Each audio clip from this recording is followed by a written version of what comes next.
initially it was somewhere around 1950s and 60s, and prior to that, dialysis used to be a very horrible, very painful procedure, high degree of complications. People used to keep vomiting.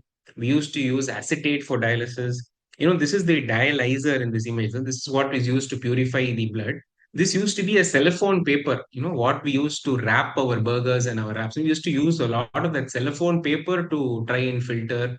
The tubings were absent. There were so many complications that were there. And the other problem when dialysis started out was not everybody had access to dialysis.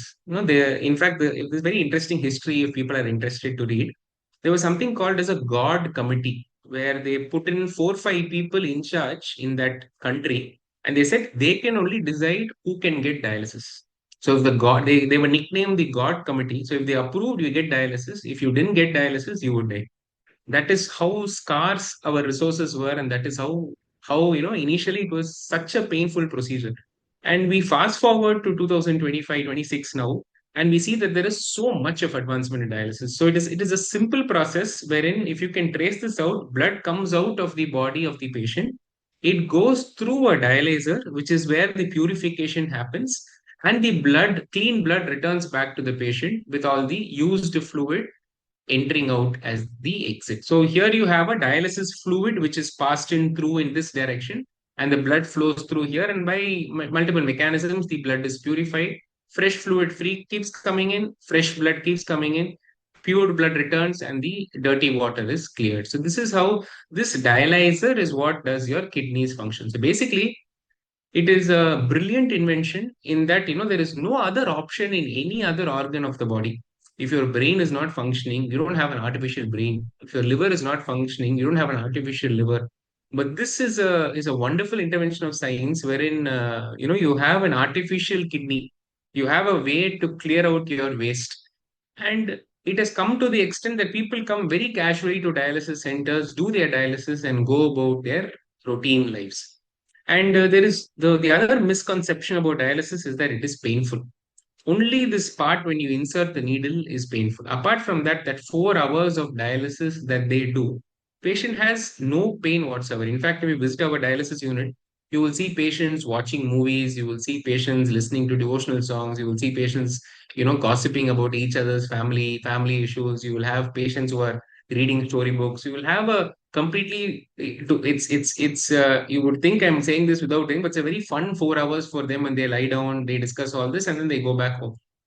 So it started off as such a scary, such a uncomfortable way of treatment, but today it has come to the extent as such a comfortable way of living. So basically, to give you an idea, patients just come for 4 hours, either 2 days or 3 days a week, and the 12 hours alone they're in the hospital.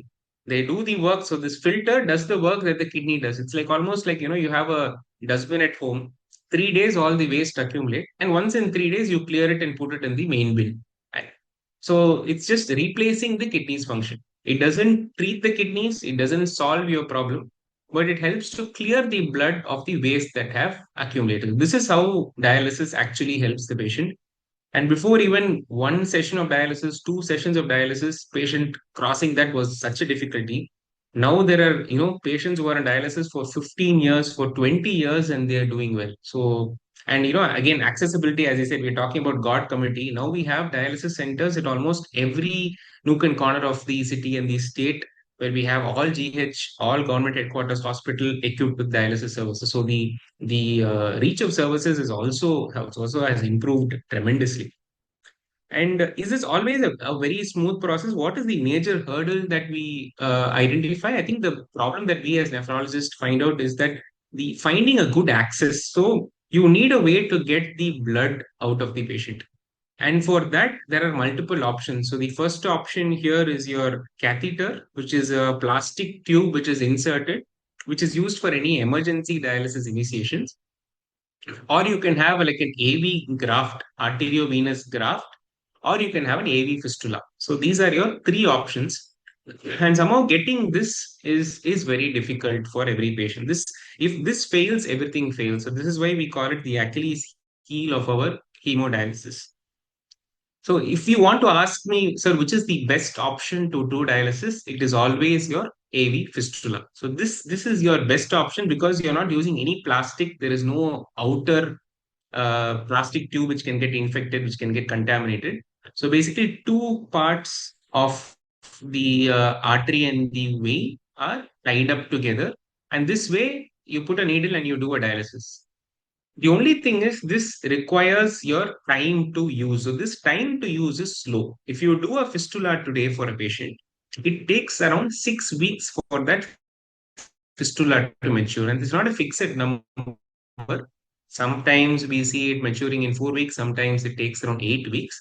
So if you want somebody to do emergency dialysis, this is not an option. This is where it becomes a major issue because our patients are mostly anxious. I mean, it's understandable. They don't, it's a new form of therapy according to them. So they're like, sir, I don't want to do dialysis. Give me anything else I will do, but I don't want to do dialysis. So they think of it as a life sentence for them, but it's actually a way to liberate yourself and to get back to normal life. I mean, and again, that is another major misconception that I've seen a lot of our patients, go through. They think that if you're going to dialyze, you're going to be sitting at home and doing nothing else. Absolutely not. There are patients who are working in the police, working in the armed forces. There are people who are working as librarians, teachers, AC mechanics, auto drivers from all cadres who come here, do their dialysis, and the remaining hours of the week they work. They're in fact the breadwinners of the family. They change their slots accordingly. They will tell me, sir, I'm working in a school, so I will come for dialysis at 4 o'clock in the afternoon. So they fine tune it to the extent of it not even affecting their routine schedule. That is how it is. It has become like a customized treatment. And to be honest, many of our patients know more than us on dialysis because they become so fully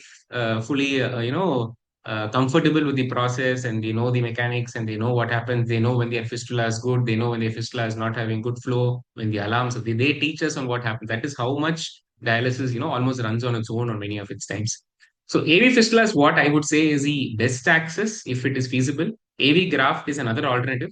But when you have somebody like our first patient who had to come with an emergency indication for dialysis, we end up putting a catheter like this. And the advantage is the immediate use. So you can immediately use that catheter. So fistula is the best, graft is a good alternative, but catheter is the last resort. So what we generally do is we put a catheter, we do dialysis at that period of time, we immediately create a fistula.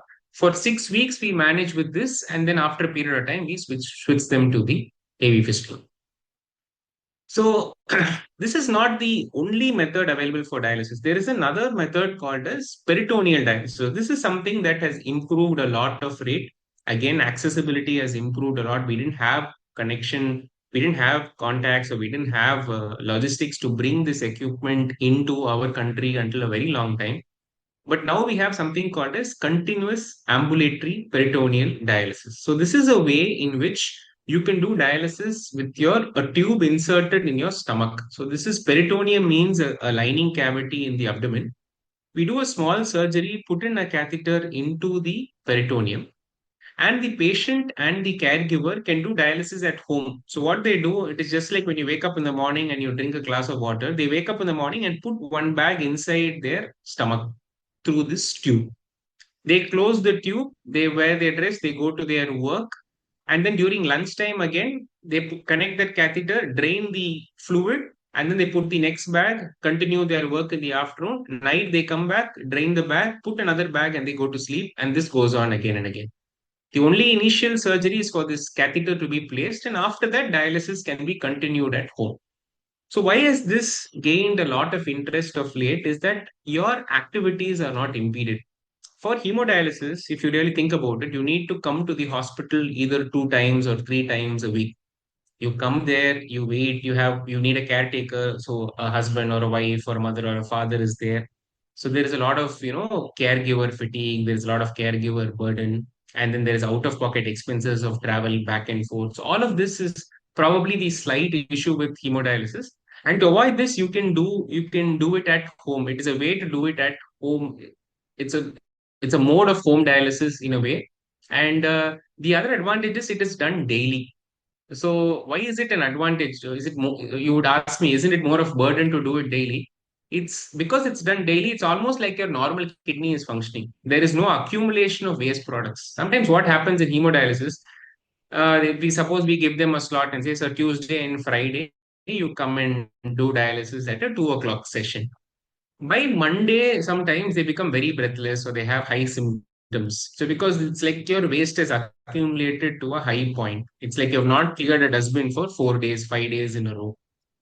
Because of that, the patient becomes symptomatic and they have to be restricted on how much food they can take or how much water they can take. But when you do it on a daily basis, this replaces and does it like almost like a normal kidney function. So they can eat what they want, they can drink what they want on a day to day basis. The only caution is that it requires an assistance from a caregiver. Doing it individually is slightly difficult. And because you're handling this catheter and you're not a medical personnel, you should make sure that you maintain your sterile precautions, washing hands prior to procedure. And we have like a training module for the patient and the attender, and we tell them how you can do it sterile. And it's not like you need to be educated. So we have seen people who have studied only up to third standard, but they would know CAPD perfectly and even better than a doctor or a healthcare worker does. It's more of just repetition of a period of steps. But then it requires care because when you do hemodialysis, the onus is on the hospital and the technicians. Whereas when CAPD is done, the onus comes back to the patient. So this is the major difference between the two. But the other thing is that this is something that is a major issue of late for us. So to give you context, when we do hemodialysis, the major barrier from the patient side is the access. The major barrier from the hospital side is to get in a lot of water.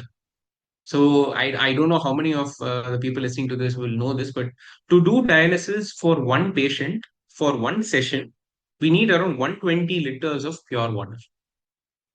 So for one patient for one session, we need around 120 liters of pure water. And this is pure water. Imagine the reject water, imagine the raw water that enters. So over a period of time, what we are really worried as even in the nephrology community is how long will we be able to sustain this? What can we do as a community to decrease our water use, and what are the ways that we can help save the planet when we continue to provide care. On the one hand, you can't deprive people who have a difficult disease and you want to help them get better and heal them in some way. On the other hand, you don't want to destroy the planet. Although CAPD, there is not much, not as significant water. Again, there you're using dialysate fluid. Again, so they're using 3 bags per day or 4 bags per day. In month, one patient has around 120 bags. So there's a lot of plastic waste that is generated. So there are a lot of issues in both forms of dialysis. And although we do adopt a lot of green nephrology practices, is in, we have dialyzer reuse. We sometimes the plastic waste, we try to reuse the dialyzer adopting the required safety precautions.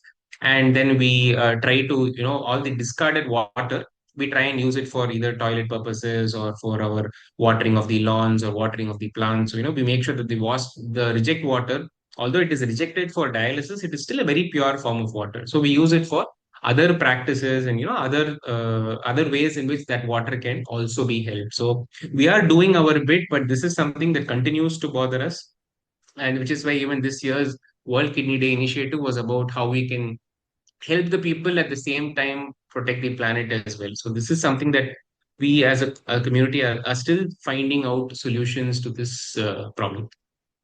One So one coming back, question, yeah, doctor. Yeah, one yeah, question, doctor. sure. Can we switch from the hemodialysis to peritoneal or peritoneal to hemodialysis? Can you Yes, please yes, put sir. some light on it? Yeah, yeah, very nice question. Thanks. So what we generally do is before we start CAPD, sometimes the patient's creatinine and urea levels will be very high. So for the initial surgery, as I said, to put in this catheter itself, they may not be fit for the surgery. So what we do is we give a few sessions, 2 to 3 sessions of hemodialysis, and then we go ahead with this process of catheter insertion. And this catheter insertion also as like a fistula maturation, it requires around 2 weeks for it to get firmly positioned in this place. Sometimes the catheter can move, can migrate, this tip can go somewhere else, or this can move, change its position. So if there are all of these complications, they will have to continue hemodialysis until this CAPD works perfectly. And as I also said, there is a risk of peritonitis, which means like there is some infection or inflammation in the abdomen. So sometimes when this catheter becomes infected due to many reasons, it can be due to maybe sometimes having some pets at home, sometimes handling of the catheter. What happens is for whatever, most of the times what happens until 1 year or 6 months, the patient follows all advice strictly. But then at 6 months or 1 year, some kind of lethargy creeps in. They kind of skip one step of the process. They don't clean their hands, and immediately this kind of picks up an infection in the peritoneum. If that is the case, the initial treatment, we give antibiotics, we see if it works. But sometimes if it doesn't work, we end up removing the catheter and we give rest to the peritoneum for either 4 weeks or 6 weeks based on what infection happens. And then again, we put the patient back on dialysis, hemodialysis. If again hemodialysis they do have complications, we again switch them back to CAPD. So it's like an option can be both can be switched over at any period of time, but mostly at the start when we offer the patient with options, we tell them you can take a call on which you would be comfortable with. Sometimes you don't have a caregiver at home, you won't have somebody to connect, disconnect, and it'd be difficult for you. And for some people, for somebody to come to the dialysis center and go will be difficult. They may have vision issues, they may have mobility issues, they want to take care only at home. So we offer both to the patient. We ask them to take a call on what is preferred. The initial choice is left to the patient and it's like a shared decision making. But at any point we do switch over from both hemodialysis to peritoneal dialysis and peritoneal dialysis to hemodialysis. Wonderful, doctor. So, does the dialysis itself heal the kidney or damage the kidney, doctor? No, sir. No. So again, it doesn't do both. This is another thing that many people ask. So, sir, I want to do dialysis, but within 2 months, can I get back to my normal life? It is never the same. So, as I said initially, if it is due to an acute kidney injury, if there is something that is suddenly affected the kidney, I have a case at the end. I'll probably add on to this at the end. That can recover your kidney function and get back. And even then, the kidney just supports the dialysis just supports the kidney function. The kidney heals on its own. It doesn't help in healing. At the same time, it doesn't cause harm as well. The kidney has to heal on its own, and the dialysis just supports the kidney when it's not. It's like a substitute when somebody is not doing well. That is how dialysis works. Very good response, doctor. Yeah.